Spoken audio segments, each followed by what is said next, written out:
we're not talking about my mussels, but we're talking about these mussels.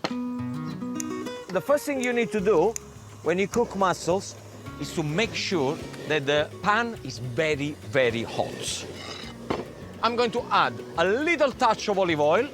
Usually I would have put garlic, a bit of chili, but you know, the local people, they just put the mussels in there, a touch of white wine and water, and that's exactly what I'm going to do.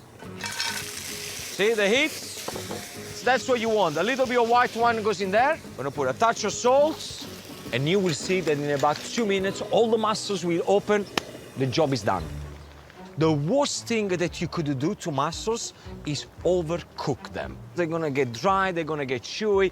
Mussels, as soon as the shell starts to open. Come here, I'm gonna show you, look. You need to keep them beautiful and juicy. So that is the secret. Okay, you separate the mussels. And it's important to keep the juices as a stock in the tiella. Okay, how do we do this? Very simple, guys. I got some beautiful local potatoes here. This is gonna be the first layer of the tiella. So you just lay them, slightly overlap, it's fine. But, you know, don't waste too much time. Half of my cherry tomatoes on top. Half of the onions, finely sliced. Then generously sprinkle salt. Remember, you have to season this as you go. Now we're gonna put the herbs. Now what we're gonna do with the mussels? Just gonna lay on top like this.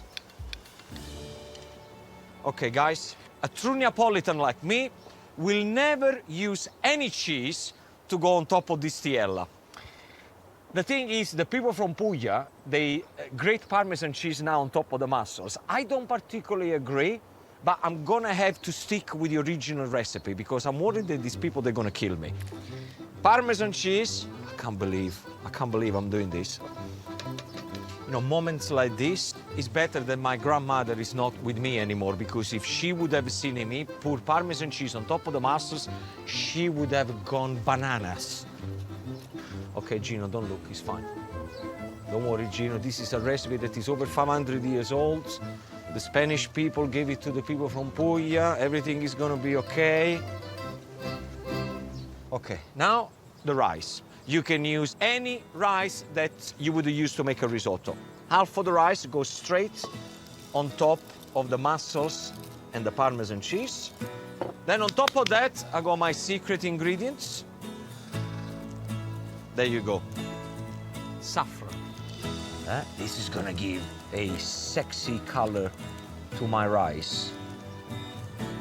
At this stage, you have to do exactly the same all over again. This recipe will feed between 4 and 6 people, so you gain quite a lot out of the ingredients. Then do you remember I told you to keep the mussels stock?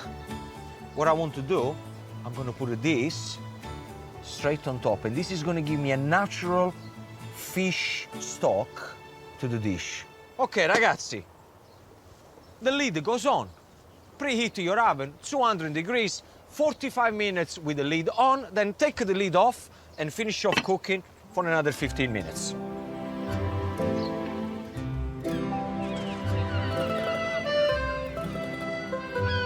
And an hour later, my tiella is almost perfect. Oh, yeah. It looks beautiful. This is exactly what I'm expecting to look like. And let me show you the layer. See, when you lift it up, look at that. You got the potato, and you see the color of the saffron into the rice. And I think to make this one even better, I'm going to add a Gino touch to the tiella. Now, you remember I got those beautiful purple head prawns? I'm not gonna waste them. I'm gonna use them, and I'm gonna put them on top of the tiella. I'm gonna put a little bit of garlic, peperoncino, chili flakes. We want to make sure that it's got a nice kick. Okay, prawns in there with the head on, shell, everything, just the way they are. I'm gonna put a little bit of parsley, little touch of white wine, and do remember, prawns are like any seafood.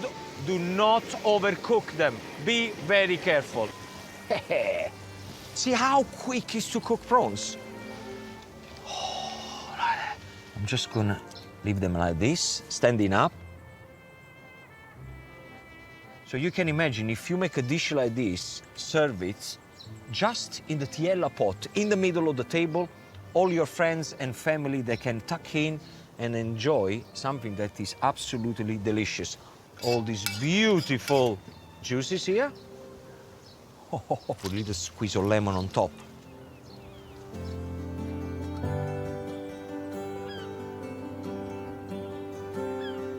What can I say?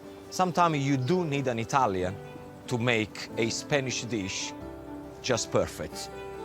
And this is just perfect. This is how you make my Tiella.